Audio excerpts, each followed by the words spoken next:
The daily life we perceive with our five senses is not reality. Quantum physics has shown that space and time are illusions of perception. Therefore, our bodies cannot truly be a reality if they occupy this space. Ernest Rutherford performed an experiment in Manchester that revealed to him the shape of the interior of an atom. Scientists were shocked to discover that the atom is almost entirely empty space. The question then became, how could this empty atom possibly make the solid world around us? Our true consciousness does not exist in our brains or in our bodies. But this illusion of our individual bodies, along with the misinformation of our true origins, has manifested the idea that we all think independently from one another. With this misunderstanding, it would seem impossible to scientifically explain telepathy, clairvoyance, spiritual mediums, and other phenomena dealing with transferring information between sources without physical means of communication. But when you understand that there is a common spiritual bond between all things in the universe, and that we are all part of one divine intelligence, no phenomena is unexplainable. This simple understanding fills all the holes in modern religions. It explains reincarnation, déjà vu, predictions of the future, and literally every event, occurrence, or anomaly ever experienced. The blank matter within the most basic building blocks of perceivable existence is malleable and molded by intent. This means that consciousness shapes our reality. This seems difficult to accept for most, and it is quite understandable. In modern times, we are taught from an early age how to think rationally and tangibly. This is a very left-brain method of education, and it has more harmful effects than is given credit for. The left brain deals with logic, details, facts, patterns, practicality, science, and math, as the right brain deals with feeling, intuition, symbols, images, risk-taking, philosophy, and religion. With a deliberate push for government-controlled educational curriculums, generation after generation of the youth are being taught to focus only on the facts, figures, and numbers. Repetition is used to train children subconsciously to accept what they're learning. Children aren't rewarded for questioning the validity of the information they receive. They are ridiculed. However, the children who blindly accept the information as true and merely regurgitate the information on command when it is time to take a test, those children go on to become the decision makers in our government, law, medicine, business, and every other occupation with power and prestige.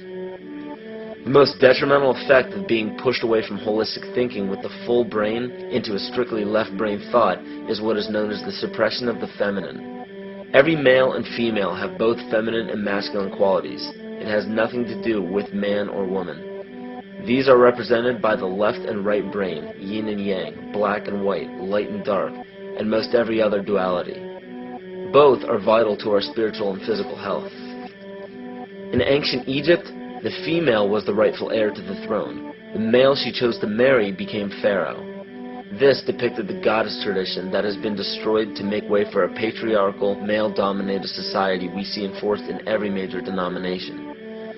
In suppressing the feminine of every society and pushing the people to strictly left-brain thinking, the natural ability for humanity to feel earthly, cosmic, and personal energy became lost. Traditions that were passed on through shamans, witch doctors, magicians, psychics, and seers of all kind became outlawed and ridiculed and given the stigma of something out of a Hollywood movie. Every religion explains that we are children of God and have godliness inside of us. If you erase the anthropomorphized God and understand that God is nothing more than the spiritual web that connects all things, all religious scriptures begin to make much more sense. Our bodies are merely vessels to contain our spirit, to gather experience for the divine mind. This is how evolution is possible. It is scientifically proven that all species are evolving into more complex beings. Innate knowledge or racial memory within all species is the understanding of newborns of all kinds to automatically know specific details and traits that the mother does not have to teach them. Therefore, innate knowledge helps every species naturally evolve towards more complex organisms.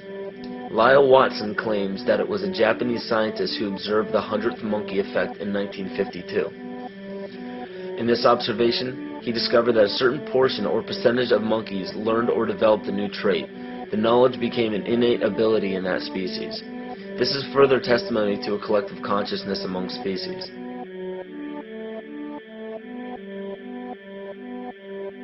Everything in existence has a natural vibration to it, from our atoms all the way to the vastness of the universe.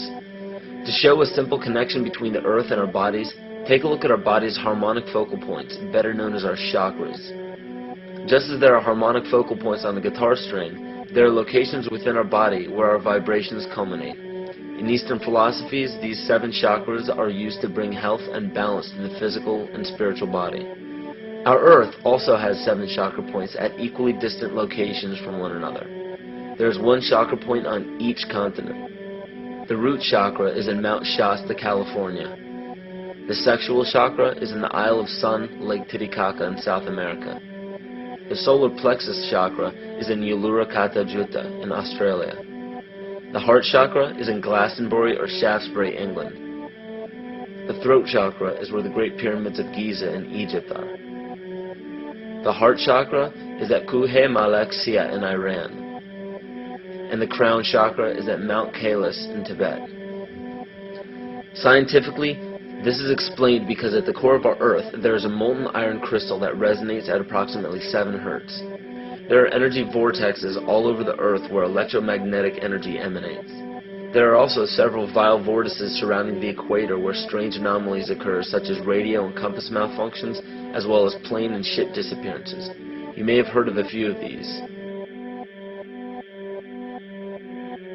So the intangible parts of our existence, such as emotions, are part of the true reality of higher consciousness. If emotions are part of a realm that we cannot experience with our 5 senses, then how is it that we are all aware of our emotions?